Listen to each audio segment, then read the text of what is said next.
Let's see. Well, starting at 21, but I really want to get at.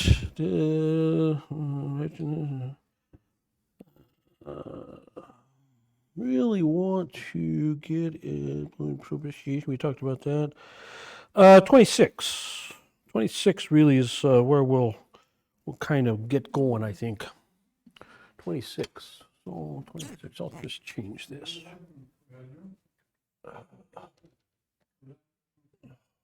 There. That's a little more accurate. Yes, it is. Yes, it is. One of the last points of the previous verses are on 26, so I want to read through those. But I'll check one more time and see if Carolyn or somebody might be arriving. Bada boom, bada boom.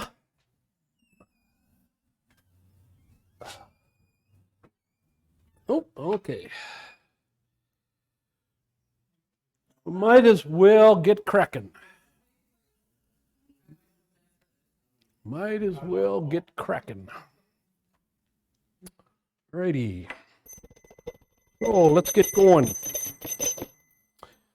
Questions, comments, and or consternations, turmoils, and tribulations from the assembled brain cells. Anything that's on your head that you want to get off? Anything. Looking for hands, this harvest of hands. No, the tiny harvest, Mr. Harry. I see that also Norway shooting similar to what happens in the U.S. Yes, it did. That's happening. The guy was an Iranian, although he got citizenship in Norway.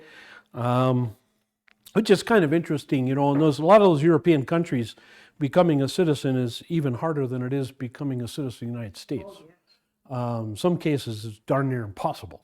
So the fact that this guy lived there for a long time, he's been there, I think I read somewhere that he'd lived there for 20 years.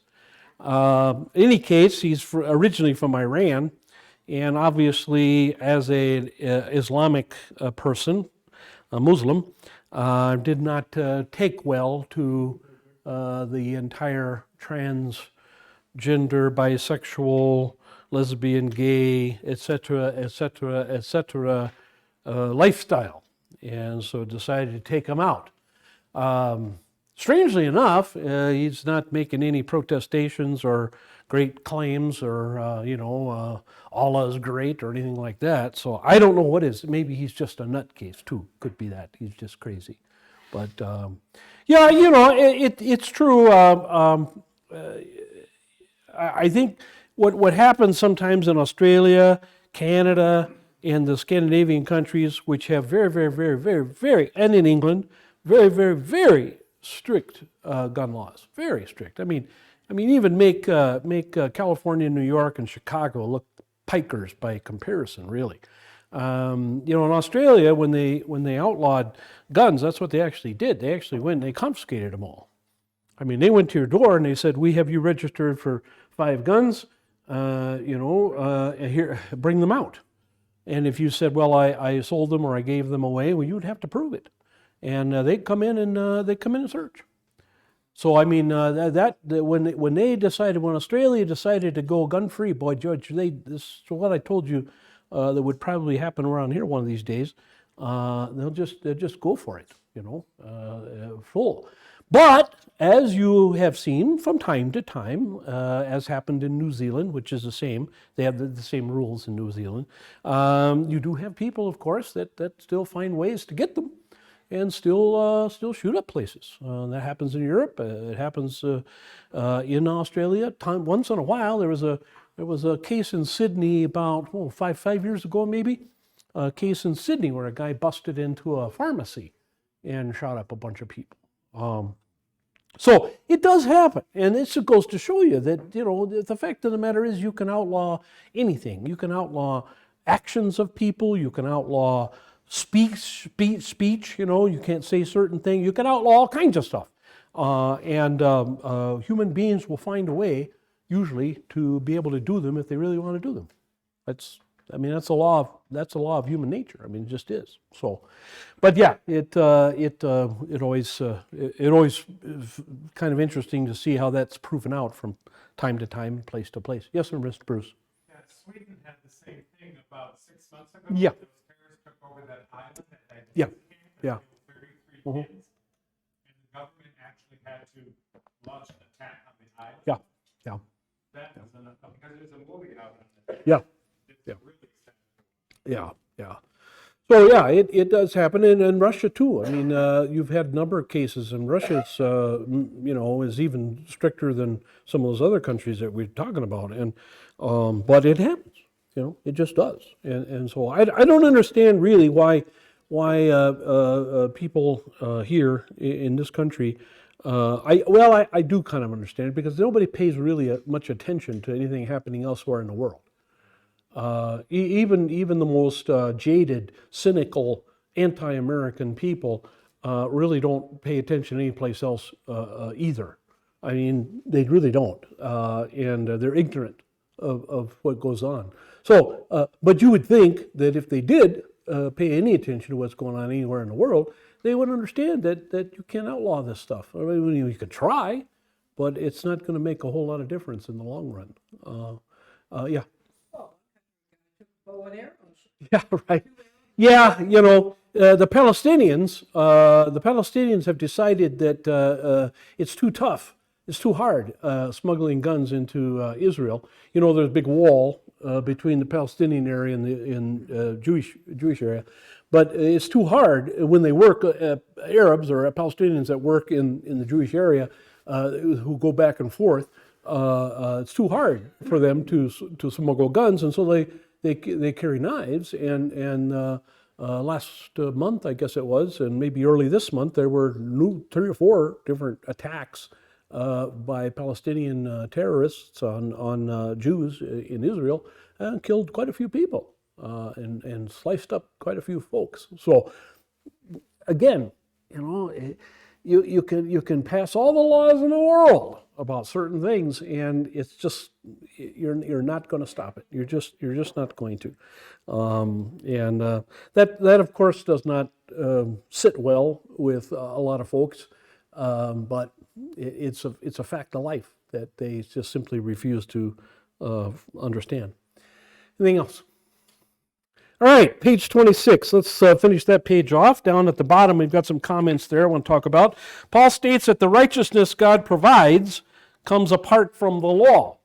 Now, this does not mean, apart from the law does not mean that it's against the law, or apart from the law does not mean that it's a different law.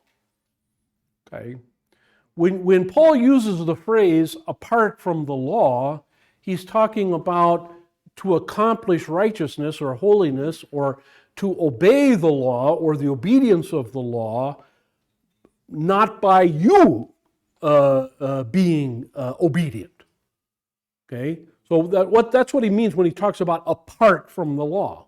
Okay, it's not that it's a separate law or that God sets aside his law. That's not it. Okay, the law is fulfilled, but it's not fulfilled by you. So it's apart from the law as far as you are concerned, as far as sinners are concerned. Okay, he obviously means that this righteousness cannot be obtained by obedience to the law by us. All right. The example to this righteousness comes, as far as the law is concerned, from the ritual law.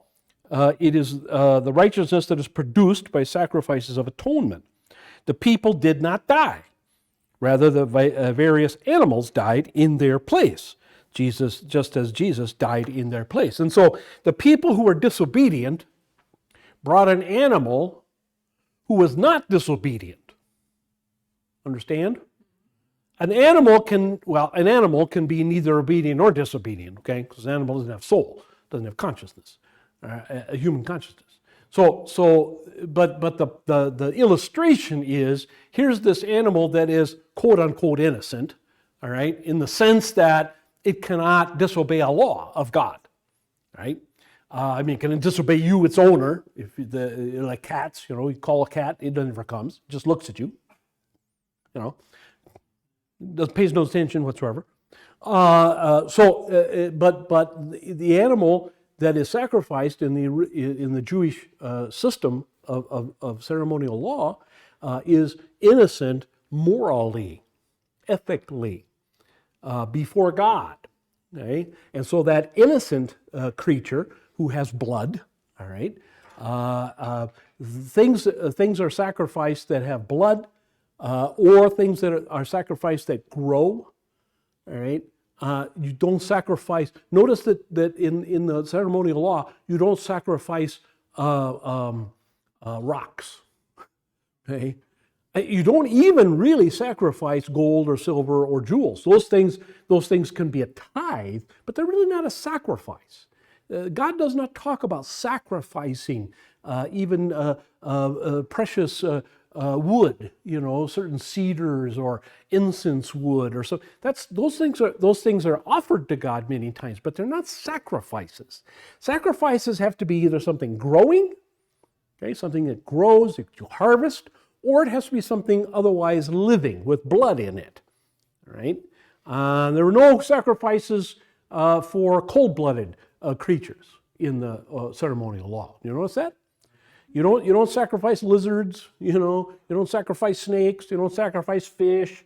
You don't sacrifice any of those things. It has to be warm-blooded animals. All right, and the whole idea is that this innocent creature gives up its blood, and so your sin, you cannot pay for your sin. That's impossible. Well, you could if you killed yourself, or if the priest kills you, but then that would wipe out the people pretty soon, wouldn't it? Okay, it's not going to accomplish the purpose, is it? No, of course not. And so this is the illustration to illustrate to the people that somebody has to take your place, because that you cannot accomplish that obedience, neither by your actions or even by your own sacrifice. Okay? Even by your own sacrifice, you cannot accomplish that obedience. That obedience has to be accomplished, and that sacrifice has to be made by somebody who is not guilty of sin. So the animals are not guilty of sin, because they don't have a mind, a conscience, right? And Jesus is not guilty of sin, because he's the Son of God, and he's perfect. And so that's the illustration, all right? As mentioned before, the law and the prophets stand for the whole of the Old Testament scriptures, which contain both law and gospel, sin and grace. It is always a mistake, and you hear many Christians unintelligently say that, well, the Old Testament is the law and the New Testament is the gospel. That is not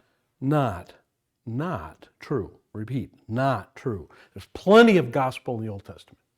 Aside from, those prophecies in Isaiah, aside from the promise given to Adam and Eve, there are tons and tons and tons of other passages in the Old Testament that are full of gospel, right? So it is wrong to say that the Old Testament is law and the New Testament is gospel. And on the other hand, there's tons of law, if you will, especially sanctification law, in the New Testament.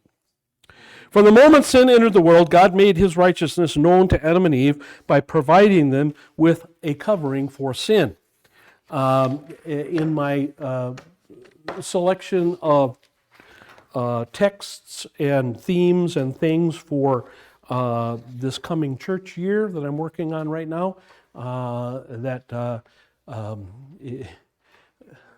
it's sometimes frustrating to stop.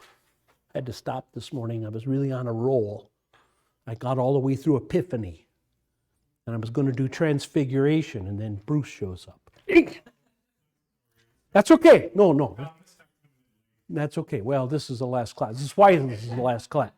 Because I get on this roll, and you're putting together these themes, like for Advent, you got Sundays and Wednesdays too, and Lent, you got the Wednesdays in there, so you put together the themes, and this takes a lot of cogitation. Well, one of the things I was thinking about for Lent next year, so it's many months away, is that whole idea of the sacrifice when God killed an animal. He had to kill an animal.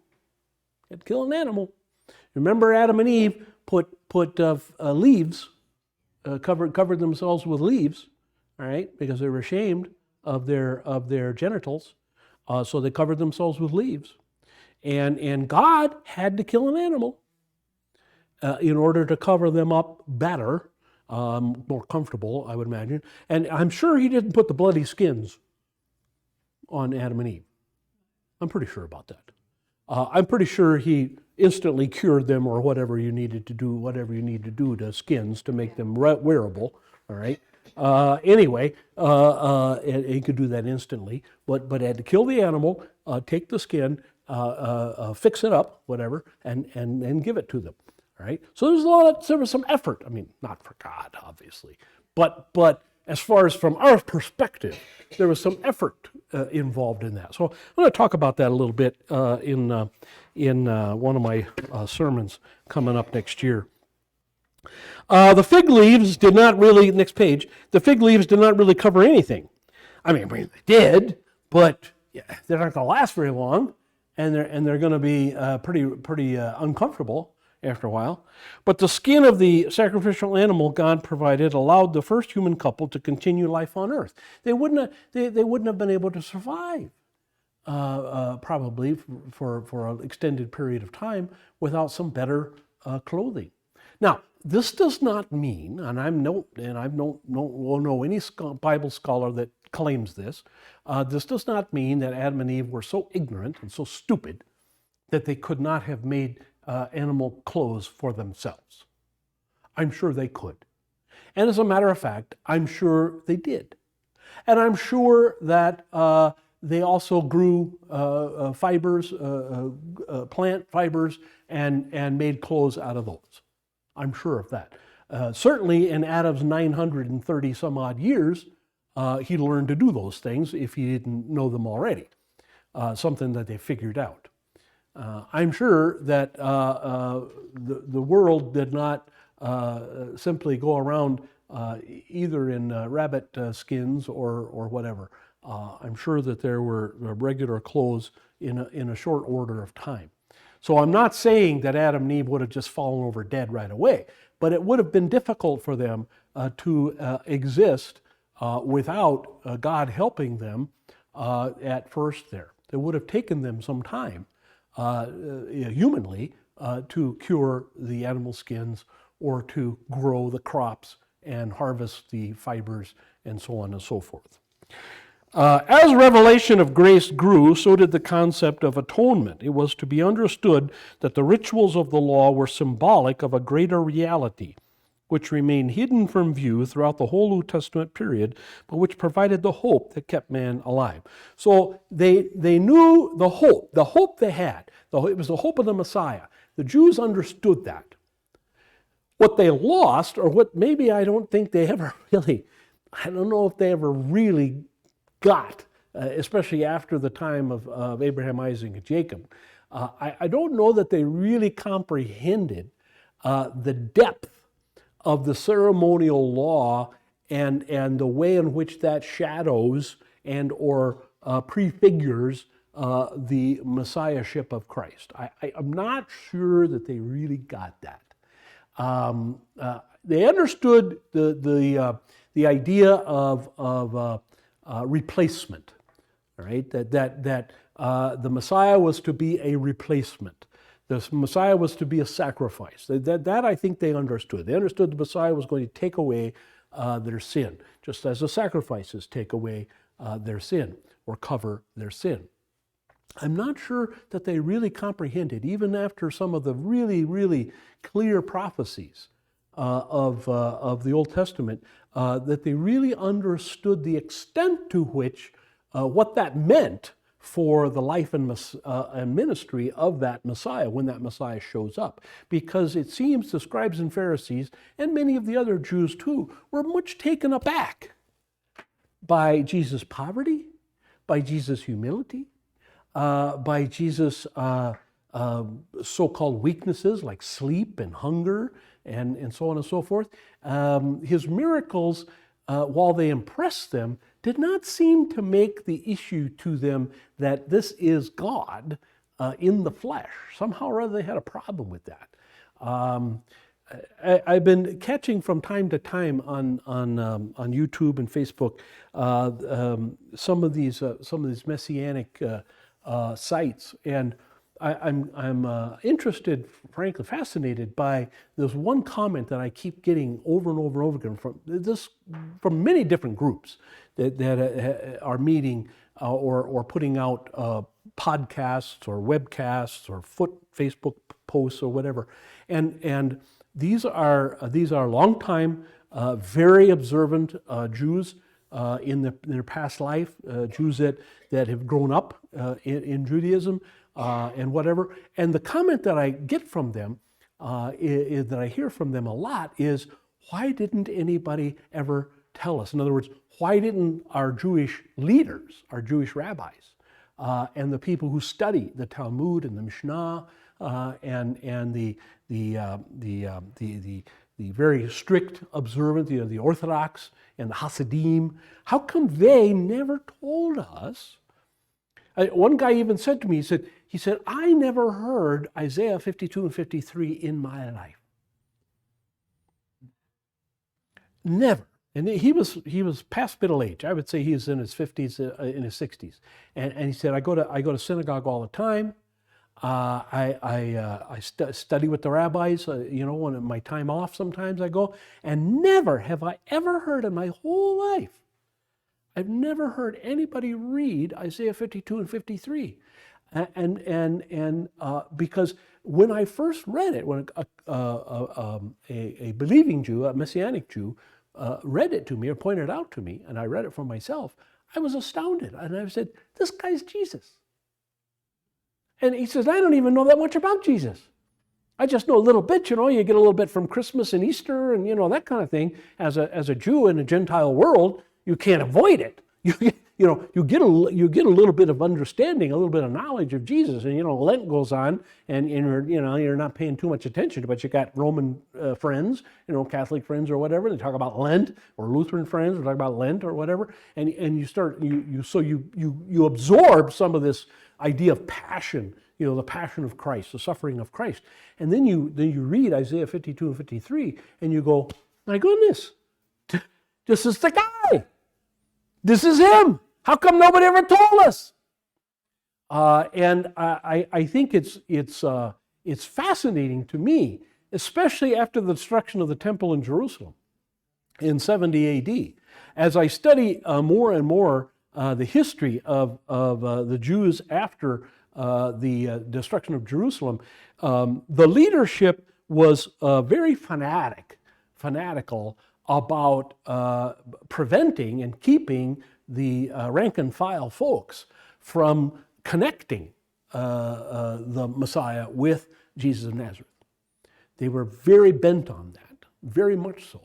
And so a lot of the commentary, a lot of the Mishnah commentary from the rabbis around that time, in the 1st century, 2nd century, talks a lot about how Jesus was a bastard. He was the product of a relationship between prostitute Mary and Roman soldiers. This was the most common comment made in the Mishnah about Jesus. And many comments, very, very derogatory comments, and very negative comments, very kind of disgusting comments made about Mary and Joseph and others that Jesus, some of the apostles. Which people do not realize that this is why Christians in the Middle Ages, after about 600 or so, Christians in the Middle Ages really turned against the Jews and started their pogroms against them because the comments made in the Jewish commentaries were very derogatory. And of course, as the Christian church mistakenly elevated Mary higher and higher and higher, which they should not have done, but they did.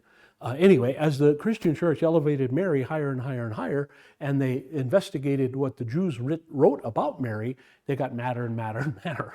Okay, and so this really explains a lot of what happened to them throughout the Middle Ages and even into modern times, of course. So it's fascinating for me to hear these guys, Jew men and women, lifelong Jews, who once they read certain passages of the Old Testament and then Psalm 22 is another one, then apply them to what they know a little bit about Jesus, and then read some of the New Testament, they're taken aback, and they're actually a little bit angry. They're a little bit upset at their Jewish leaders for keeping this information from them. So I think the scribes and the rabbis in Jesus' day were just the tip of the iceberg on this problem, that they really did not comprehend the extent to which the suffering Savior, the suffering Messiah, would indeed suffer.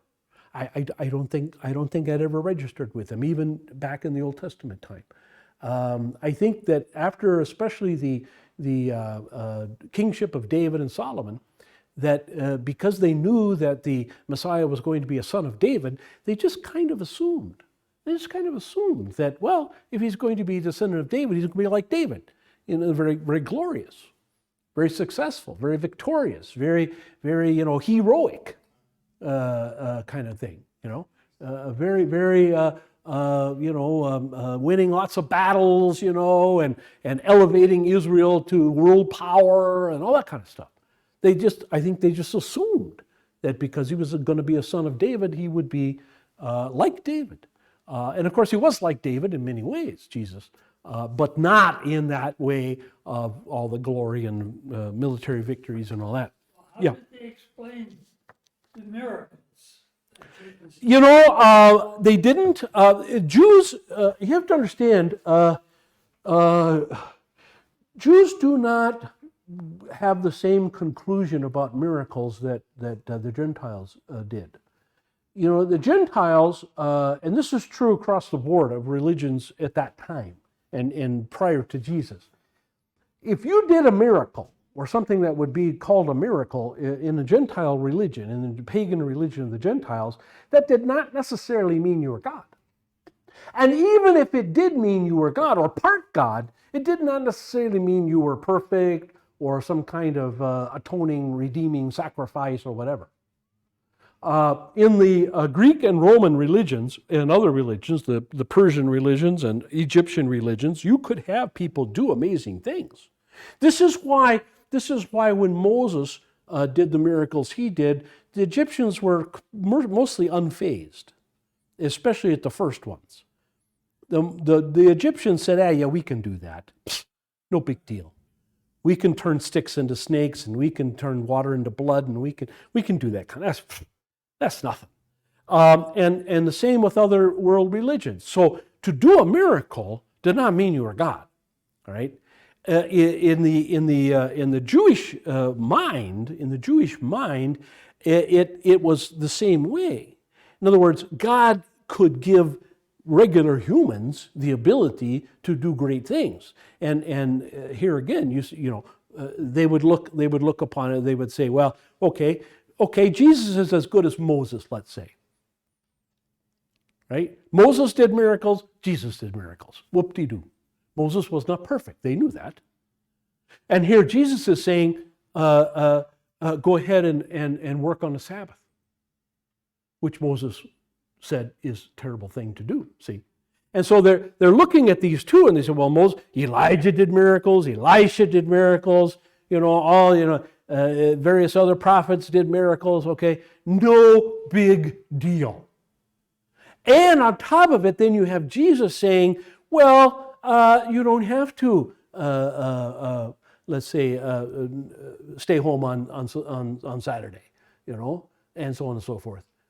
Or you can go through the fields and make yourself some food or whatever. And so they put 2 and 2 together, and they got 5. They got, okay, here's a guy doing miracles. Well, he must be from God. They said so, right? Like Nicodemus. He said, well, you must be from God because, okay. But what Nicodemus and the rest of them didn't understand was, how can you be from God and yet be doing these things that seem to be, to us, against the laws of Moses? Now, to be fair to Jesus, of course, they weren't against the laws of Moses.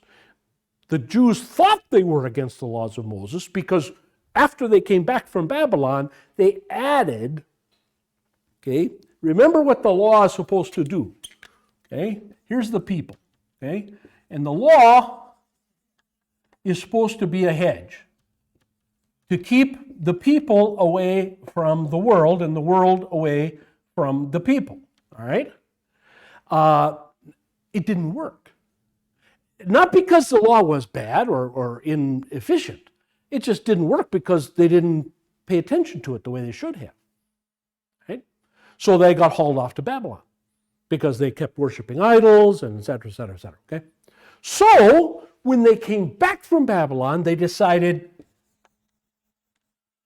we're going to put a hedge around the hedge. Okay? We're going to put in a buffer so you don't even approach breaking that law. See? If we put the buffer out here, then even if you break that, you still haven't broken the main law. So if we stop you before you break the main law, we've accomplished our purpose. Because it was breaking the main law, the direct law, that caused us to go into slavery. Okay? So that's why they put a hedge. And you could even say they put a hedge around a hedge around a hedge. I mean, they added a lot to the laws of the Sabbath and various other meat laws and that kind of thing, what you could wear, all kinds of things like that. And so they put lots and lots and lots of buffers and hedges around the main law, okay, so that you would make sure not to cross that boundary. Okay?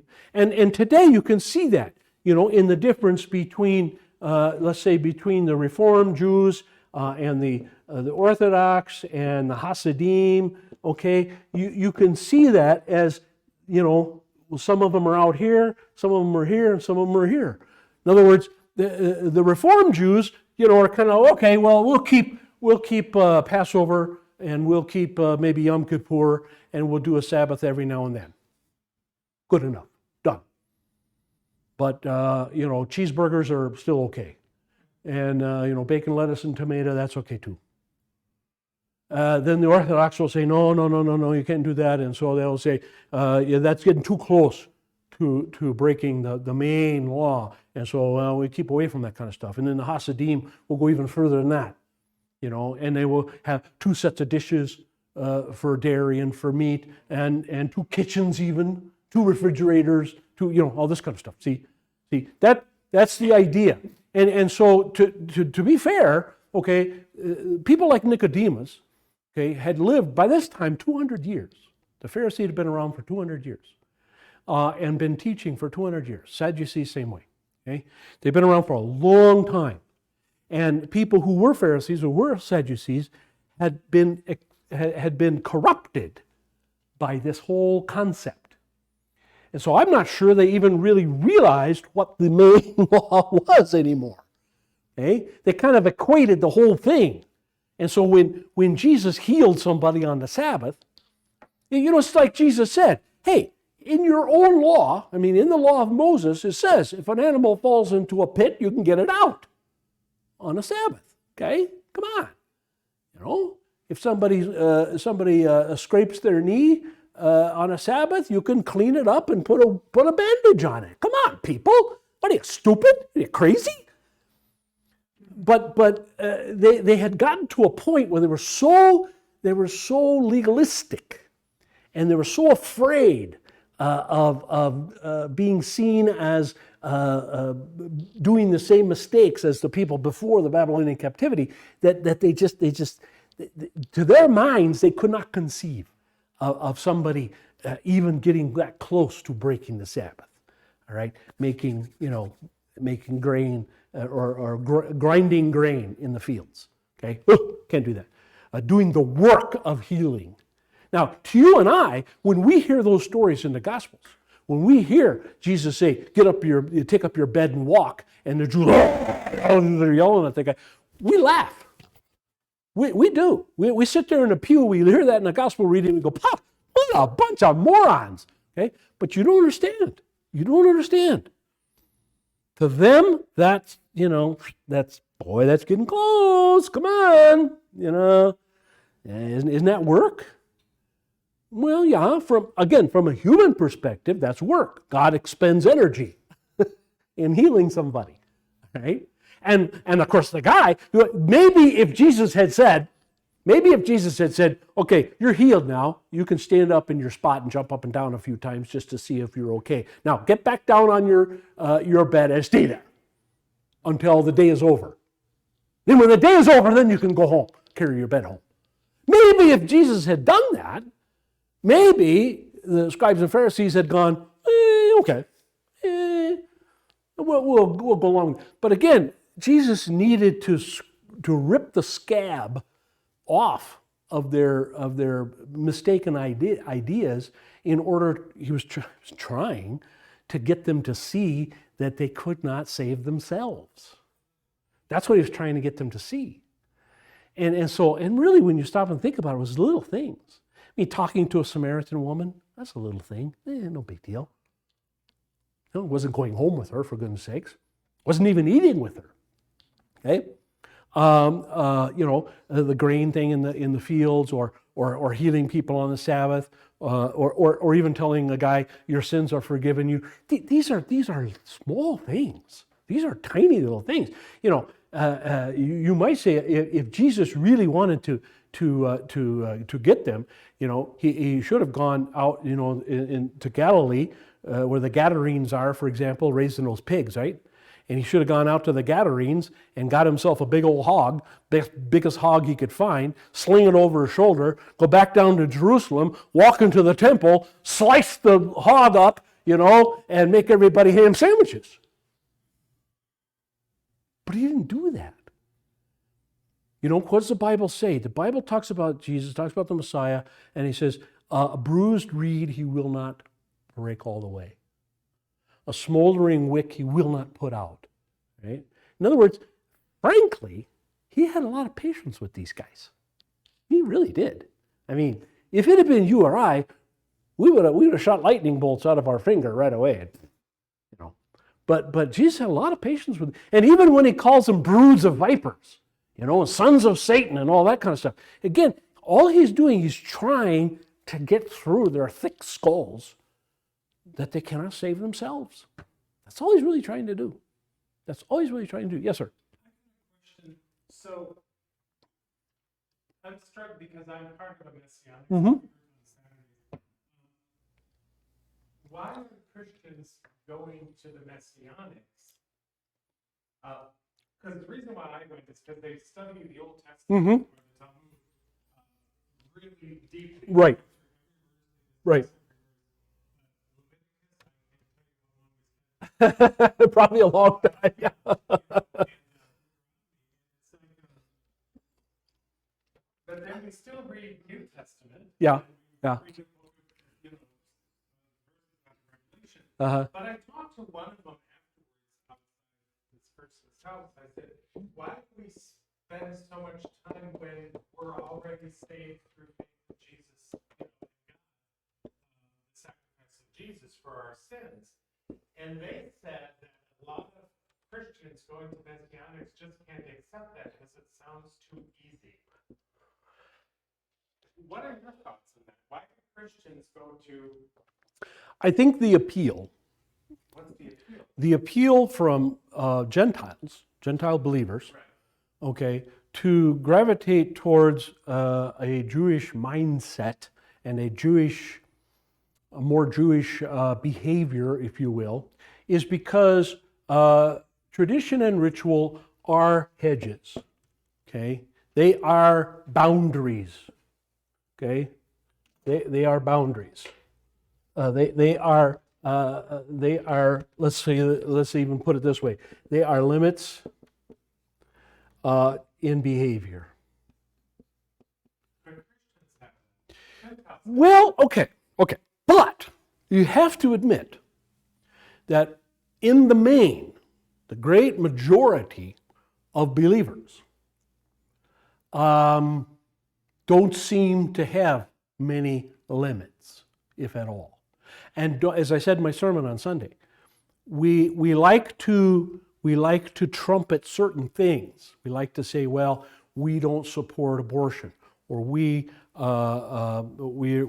support Second Amendment, or we do this or we do that. But the things that go along with that,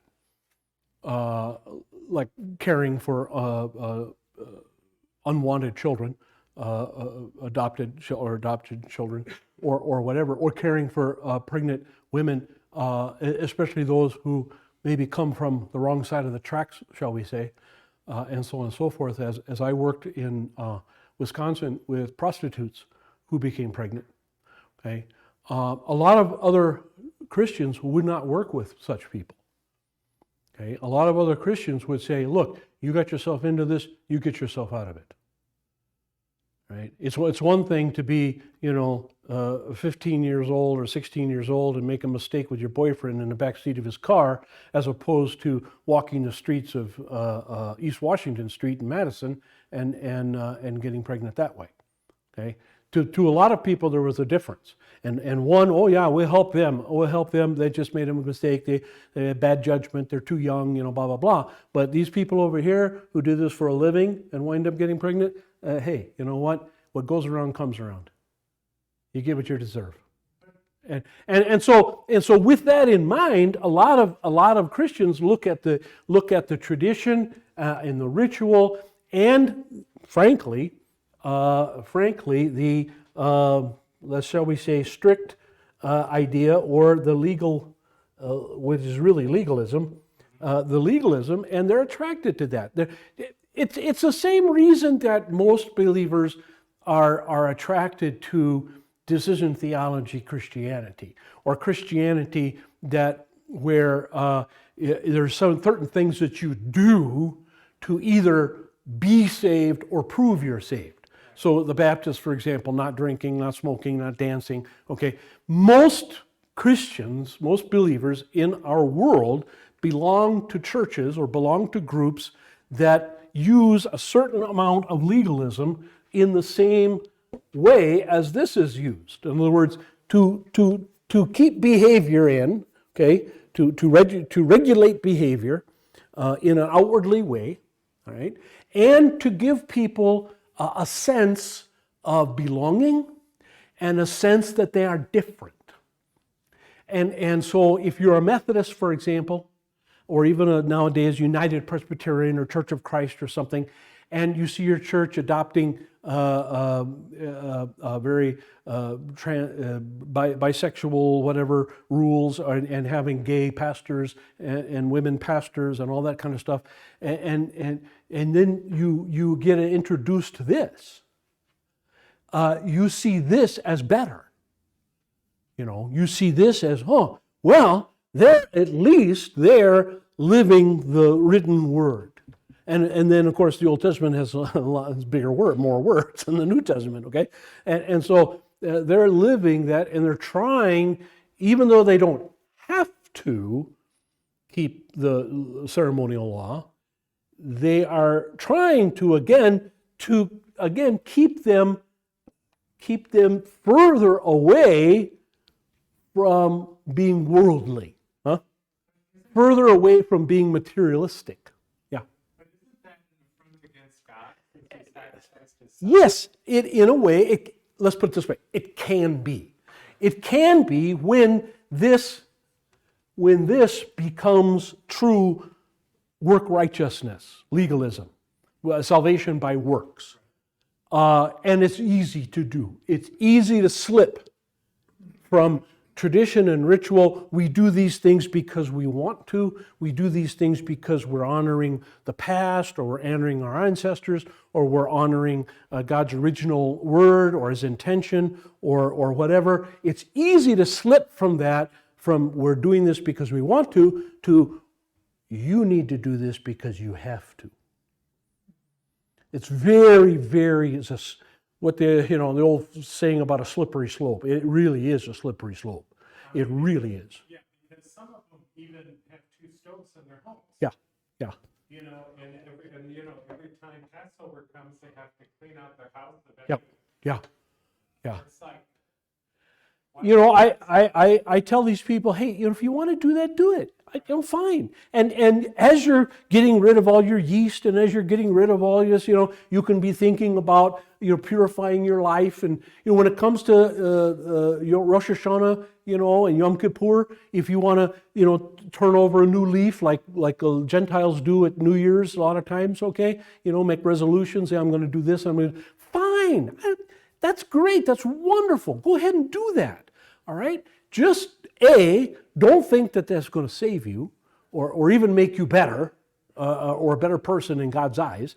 And B, don't be looking down your nose at other people who don't do that.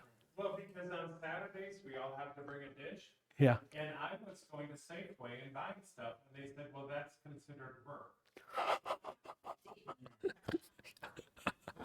Seriously. That's exactly how I responded. Seriously. And they go, yes. I said, well. Your response needs to be, so what? Well, no, I'm not going to offend anybody. No, I know it, but. Yeah. You know, Well, no, you're supposed to do the cooking on Friday. What's the matter with you?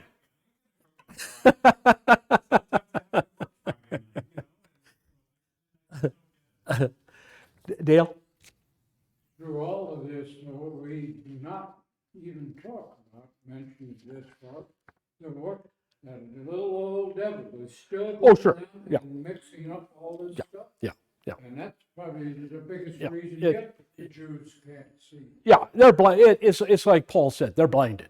They are. They're blinded. And part of that has to go back to what we talked about a little bit on Sunday with the pride thing. You know, they're just so proud and it's hard to get through that. Yes, And ma'am. we have to be careful with that ourselves. Yeah. yes.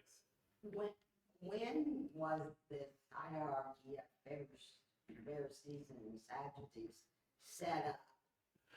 When they got back from Babylon, it didn't take very long for there to be political parties. And of course, in Israel and most countries at that time, your political party and your religious ideas were mixed. Of course, one was the other. But there got to be two ideas. Understand that what happened in Babylon was that the synagogue idea came about. Okay, you are removed physically from Jerusalem. Okay, or at least the vast majority of the population, or most of the people who still observed their religion, they were removed from Jerusalem, put in Babylon. You couldn't go to the temple. You couldn't go to the temple every day to listen or teach, and you couldn't go to the temple to do sacrifices. You couldn't do. You were out of luck, and they didn't attempt to build a temple in Babylon, and they didn't attempt to do sacrifices in Babylon. They knew better. They knew God had told them earlier. There's only one place that I will accept sacrifices, and that's on Mount Moriah, Shiloh or Zion Zion in Jerusalem. Okay. So they didn't even try that. So what happened was various ones who had more knowledge, more experience, or had more interest, maybe even in they took scrolls with them. Okay, they took God's word with them, and God even told them through Ezekiel. God even told them, while you're here, study the word. Gather together, worship, give praise, give thanks, talk among yourselves, encourage one. Daniel too, encourage yourselves, and so on and so forth. So they were encouraged to gather together in groups and discuss the word. So those eventually got to be synagogues. And even before they left Babylon, they had certain rules already by the time they left. You had to have 10 adult males to form a group, right? You had to have 10 adult males to form a group. And once you got past a certain number, it was a better idea to go form another one. So I forget what the maximum was. But anyway, some of the synagogues were very large. And so when they got back to Jerusalem, of course, they kind of diddle-daddled around for a while and didn't really get to building the temple yet or the walls of the city, and had to be goaded into doing that. But once that's got, in the meantime, of course, they still kept up the synagogues. And people didn't stay in Jerusalem. They spread out throughout Judea and took that synagogue idea with them. Okay? And eventually up into Galilee. Okay? Samaria was occupied by people of mixed race, Assyrians and Jews, and so they went around that. They went up to the northern area where there were fewer of those, even though there was Greek and Roman up there. But anyway, that some of the poorer Jews went up there. That's why Galilee was always the poor relation. You know, it was always, what good comes from Galilee? You know, nothing. Anyway, but the idea, the synagogue idea, caught on, and people liked it. And people said, hey, this is great. We don't have to go all the way to Jerusalem to hear a rabbi talk, or to learn something about our word. So anyway, so the Pharisees, they got going with that. Well, another group, took that hard. You know, another group said, "Whoa, wait a minute. Hey, the temple is still in effect. The ceremonial law is still in effect. Nobody gave us God never gave us a break from the ceremonial law. He never said we should stop the ceremonial law. Only he said you can't sacrifice in Babylon, of course. So okay, we're back here. Let's get that thing rolling again." When the Greeks took over, long before the Romans got there, when the Greeks took over, at first the Greeks were like the Romans at first in that they liked to absorb cultures and mix cultures. They weren't so much conquerors. Okay, that wasn't their thing so much, at least at the beginning. And so the Greeks basically said to the Jews, go ahead, do your thing, keep your temple, we don't care. And the Sadducees, what became the Sadducees, liked that idea. They also, because they were fairly well off, these are Levites, they're fairly well off. They're a little higher wealth and whatever than your average person. And so they kind of liked the Greek influence, you know. They kind of liked having little parties once in a while, you know. And they kind of liked hobnobbing with the Greek officials, you know, the governing people. So they got in close with them. The Pharisees looked upon this and said, no, you shouldn't be doing that, because these are Gentiles. You should stay away from them. And so the divergence began like this before you even get to the Maccabees, okay, the time of the Maccabees. Before you even get to the time of the Maccabees, you've got this divergence between the temple people who are making buddy-buddy with the pagan governments. Why? Because the pagan governments allow the temple to continue. Okay? All right. The Pharisees don't like that. And the Pharisees are saying, yeah, this temple stuff is all fine and good, but really what we really want to do is we want to learn this book. The better you learn the book, the less likely you are to wind up back in Babylon again. Which is true. All right? So they're both right. They're both right. God didn't say to stop sacrifices yet. The ceremonial law should have kept going. On the other hand, the Pharisees were also right. Let's study the word. Let's be more accurate. Let's try and keep the law the best we can. That way it'll keep us out of worshiping idols, and that's what throws us in Babylon. Okay? All right. So you got these two groups, right? And then as time goes on, the Greeks kind of say, they get a guy, Antiochus Epiphanes, for example, and he says, I'm sick and tired of this temple stuff. I want these people to be more Greek. I want them to worship Zeus and stuff like that. Your God was defeated. Your God was beat. What are you still worshiping him for?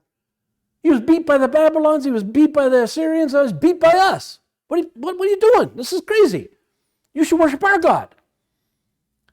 And so he's the one who sacrificed a pig in the temple and got them all riled up. And the Maccabees, of course, took over. And for about 100 years, the Maccabees ruled, or the Maccabee family and their relatives ruled over Jerusalem and Judea.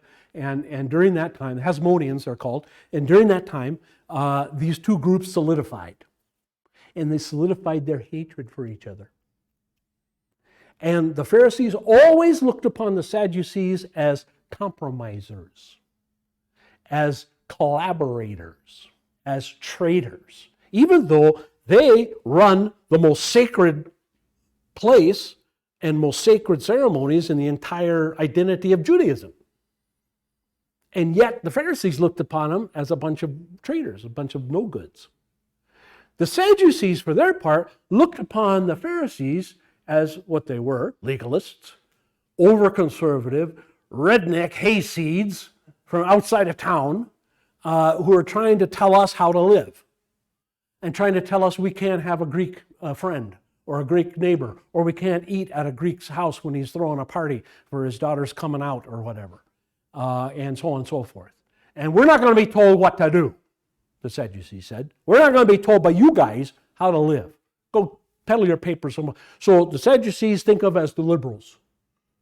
Think of it as the LGBTQs of Jesus' day. Anything goes.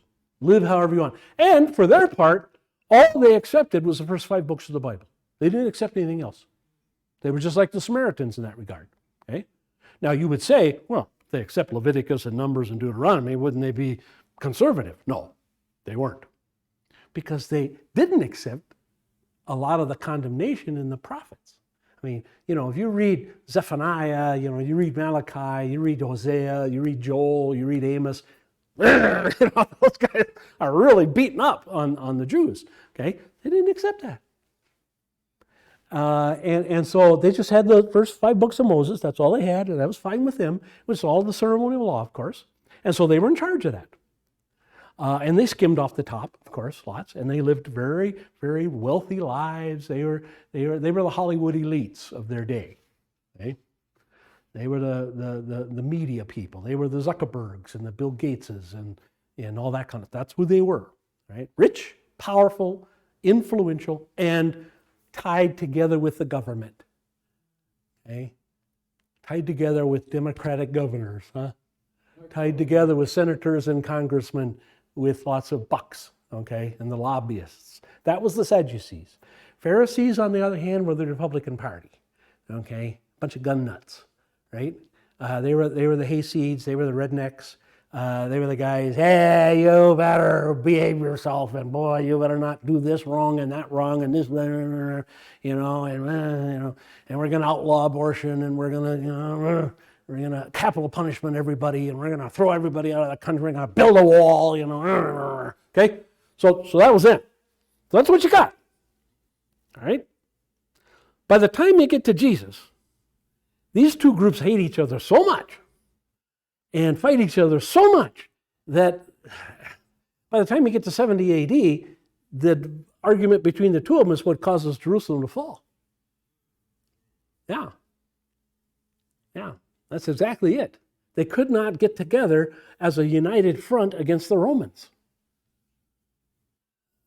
So folks, you have to kind of and then after Jerusalem's gone, and the Jews have no place to call home anymore, and no temple and anything like that, so then 60, 70 years later, they meet at a central site in Samaria, ironically.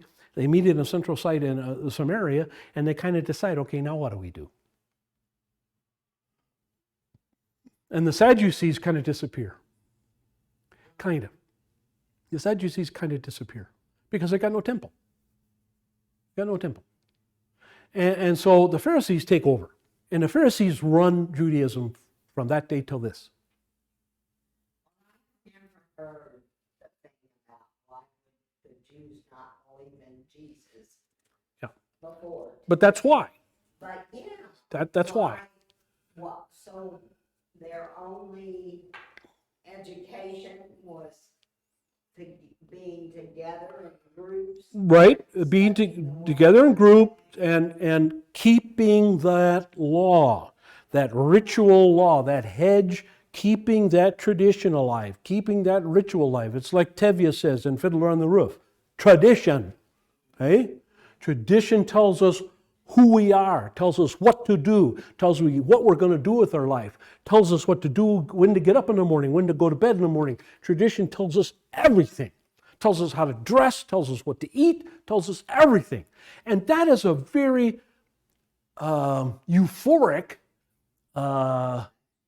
thing. It's like a drug. It really is. It's like a drug. And to answer Bruce's point, once you start on that road, a little bit is not enough. A little bit is not enough. If you really glom onto that idea, okay, I'm going to separate myself from these people over here, okay, because these people over here, these worldly, materialistic, pagan Gentiles, these infidels over here, I don't want nothing to do with them, and so I need to separate myself. So if worshiping on Saturday helps me separate myself, I'm going to do that. And if not eating bacon separates me, I'm going to do that. And if keeping my cheese and my burger on separate plates, I'm going to do that. And it just keeps on going and going and going and going and going. You know, and pretty soon, you even the Messianic ones are coming with shawls and yarmulkes and tassels on their clothes and the whole 9 yards. You know, and not shaving and so on. And they just it takes over. It takes over, and it, like I say, it's a drug. It's a drug. It's intoxicating. Okay, because you feel more and more. Oh, look how much more holy I am now than I was before. See.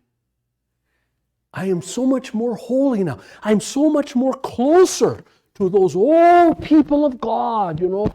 The old-time religion, okay, when people sing about the old-time religion, they're not singing about being a Baptist. I mean, they may be, but what they really should be singing about, the old-time religion should be singing in Hebrew. And if you really want to go to the old-time religion, you better learn Hebrew and start writing backwards. Because, you know, as my Hebrew professors used to say, you better learn your Hebrew because that's the only language spoken in heaven. Yeah. Just maybe because I'm not educated that much yet. When did were the laws written after Babylon or before No. Babylon? Okay, you mean ceremonial law? Well, when did the additional laws come on? Oh, the additional laws. And where are those written? Are those later? Those are in that Talmud you were talking about. Okay, some Gentiles confuse Talmud with Torah. Torah is the first 5 books of the Bible. Most Gentiles, most Protestants anyway, refer to it as the Pentateuch. Okay, that's the German idea, the Pentateuch. Okay, or the Latin, I guess, the Pentateuch. But the Torah and the Pentateuch, that's the first 5 books. That's all. The the Talmud is a commentary, mostly on those first 5 books, but also on Psalms, also on the historical books, and some of the prophets. The Mishnah is also commentary, but it's a different kind of commentary. It's more interpretive, shall I say? And the Talmud, as I understand it, okay, and I've researched it only a little bit because I don't have one, but the Talmud is pretty much completed. In other words, it's a set that's done. Okay, it has a beginning and an end. The Mishnah does not. Last I heard, the Mishnah was up to 19 volumes. Now, it is a mistake to think that the Talmud only covers the first 5 books, because it doesn't. It goes on. It's also a mistake to think the Mishnah covers only New Testament times, or times since the destruction of Jerusalem. It does not. It also comments on things before that. But in a general sense, the Mishnah tends to have a lot more content from the Middle Ages and beyond. And the Talmud tends to have more content from before the Middle Ages back. That's a broad generalization. But Were put in the Talmud or the Mishnah? both. Both. Leviticus is the original. That's the original, written by Moses, 1500 BC, 1500 before they went into the Promised Land. All right, where did the rabbis get Okay. Well, the rabbi comes from that time in Babylon again. Okay. You had to have somebody lead the groups that got together, and by nature, some of these people were more interested, let's say, in the Hebrew Scriptures and more interested in the Old Testament law than others. And they became the teachers. Now, when they got back to Israel, they were already recognized, because that was 70 years they spent in Babylon. So by the time, that's 2 generations in most lifespans in those days. So 2 generations, so great-grandpa, okay? So by the time they get back to Palestine, back to Jerusalem and Judea, they are at a point where people are recognized. In other words, a guy, well, let's use a New Testament name like Gamaliel, okay? The school of Gamaliel, all right? His father, great-grandfather, great-great-grandfather, were known as experts in the law, okay? And so what you had before Babylon, for example, was a school, it's called the School of the Prophets. We don't know a whole lot about the School of the Prophets, except that various of the prophets, and not all prophets have books by them, by the way, okay? So there were a lot more prophets in the Old Testament than the books that we have, okay? Isaiah, Jeremiah, Daniel, whatever, okay? In other words, there are a whole bunch of prophets that some of them are named and some of them are not named. Sometimes it'll just say a prophet spoke to the king. Doesn't say what his name is. Okay? So God continued the office of prophet throughout the Old Testament. As far as we know, he did not continue it after the time of Malachi. After the time of Malachi, we about 400 BC, okay? So there's about what we call a silent period from Malachi to John the Baptist, okay? Now, these people who got this reputation then would do what the prophets did and start schools. In other words, and most of these schools were itinerant, peripatetic, okay? They wandered. Eventually, schools like Gamaliel's got a building, a location, okay? And you would actually go, like you would go to seminary today, right? And so there were various of these schools. And the 2 most famous is Hillel and Gamaliel. Those are the 2 most famous. And when you look, if you ever go to a library, you can find a Talmud or a Mishnah. Some libraries have them. Our seminary library had copies of both, many copies of both, but they were expensive to buy. If you go online to try to buy one or a set, it's going to run you some big money. Anyway, you will see certain rabbis, Hillel, Gamaliel, and etc., and a bunch of famous names. Your Jewish friends will know a lot of these names, and they will just rip them off. Well, Rabbi so-and-so said this, and you will think, well, you went down to the corner and asked him. No, he died in 1303. Okay, but they were very good at keeping records of all of this material. Now, one more thing, and we're going to go a little late, but one more thing you have to know. Okay. And this is kind of important, right? Besides, the Sadducees are gone, the Pharisees kind of take over. But then the Jewish people as a group split. Part of them migrate up through the Caucasus and end up in a place north of Crimea. And they convert an entire country called Khazar. And the Khazarian Empire becomes Jewish like overnight. And it's a very big empire, and it's very prosperous, very wealthy, very powerful, okay? The Khazars, you don't hear anything about the Khazars anymore, and there's a reason for that. Right? Anyway, the Khazars kind of take over that whole southern Russia, Eastern Europe area, all the way over to about Germany, about the border of Germany, from the border of Germany all the way across the Caucasus.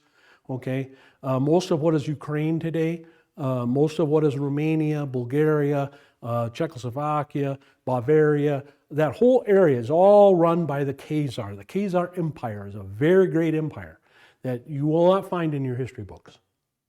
It has been purposely erased from history. Another group of Jews, because they could not go back to Palestine for hundreds of years, And so another group of Jews migrated slowly over across northern Africa into where is Morocco and then Spain. Okay? The ones who are in northern Africa and Spain are Sephardic. They are the ones you can tell, they have kind of olive skin, they have brown eyes, dark hair. They look for all the world like a Palestinian, Egyptian, Arab, whatever. Okay, they mixed a lot in with the Goths and Visigoths of Spain. Okay, the Khazarian, Sephard Khazars. Okay, Sephard Khazars. The Khazarians, they they mixed in with the people living in northern Italy, southern France, and Bavaria and Slovakia, in that area. And so those people, converts to Judaism, they were once Gentiles, but they converted to Judaism en masse as a whole country, right? And mixed in with all kind of various races. They tend to be lighter skinned. They tend to be, they can have green or blue eyes, let's say. Could have sandy hair, red hair even. And they tend to be the ones with kind of the very prominent noses, huh? Kind of prominent. They get that from the Lombardy area of Italy. Okay, so you have Khazars and Sephards. Both of these groups developed their own rabbis and their own traditions. Okay, so let's say in New York, if you go to New York today, there will be Orthodox who are Khazars and Orthodox who are Sephards. There will be Hasidim that are Khazars and Orthodox or Hasidim that are Sephards. And while many of their practices are the same, they're not identical. And while their ideology is the same, they're not identical. By and large, the Khazars are the ones who want to reoccupy Palestine, and they are the ones who support, for the most part, then the state of Israel. The Sephards are the ones who you may hear in New York, for example. There is a group of Jews who actually protest against Israel on a regular basis. Those are Sephardic Jews. And they don't care, really, about getting back to Palestine, and they don't care about occupying Jerusalem. As a matter of fact, they think that's a huge problem. The reason is interesting, because there's no way, they see, there's no way that you can purify the land again. The land will never be pure. And so as far as they're concerned, what's the point? Unless you could find a place somewhere in the world and get all the Gentiles out of it, and get all the, yeast out of it, in a sense, and get all the non-Jewish things out of it from border to border and take it over, they would be happy with that. And they, frankly, they wouldn't care where it was. It could be anywhere. Okay? So you have to understand those things. Those are real important points that Gentiles mostly do not know. And the reason why you don't find Khazars in the Khazar Empire in your history books in the United States or in Europe is because they converted Judaism, and so future people thought they were dumb and stupid, and why pay any attention to them? And the Jews also don't like them talked about. As a matter of fact, if you will Google Khazar, okay, you might get some results that you will not like. People will accuse you of being anti-Semitic. For the most part, the Sephardic Jews at least are partially Semitic. The vast majority of Khazarian Jews have no Semitic blood in them at all. They have no relationship to Abraham. And they do not want you to know that. They don't want anybody to know that. They don't even tell their own people that. They keep that a very well hidden secret. So between the Jews keeping the secret of the Khazars and the Gentiles keeping the secret of the Khazars because they converted to Judaism, the Khazarian Empire has completely been whitewashed from history. Does not even exist. Which is too bad, because they'd come up with some pretty fantastic things, and they were a pretty potent piece of world history. But that's that story. So besides the Sadducees and the Pharisees, and then of course Sadducees disappear because the temple's gone. Now you have the Khazars and the Sephars. Okay? All right. We will try to get back to Romans in September. Who knows? We might even accomplish it.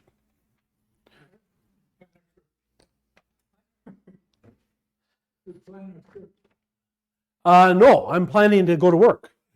I'm planning to be nose at the grindstone. Yes. Yes. All right, let's close. May the grace of our Lord and Savior Jesus Christ, the love of God the Father, and the fellowship of the Holy Spirit be and abide with us all. Amen. I will throw this out.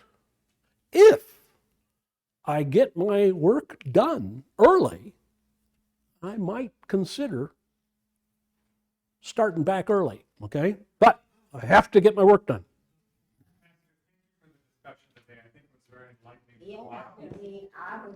Well, be happy, always happy to inform. That's what I'm here for.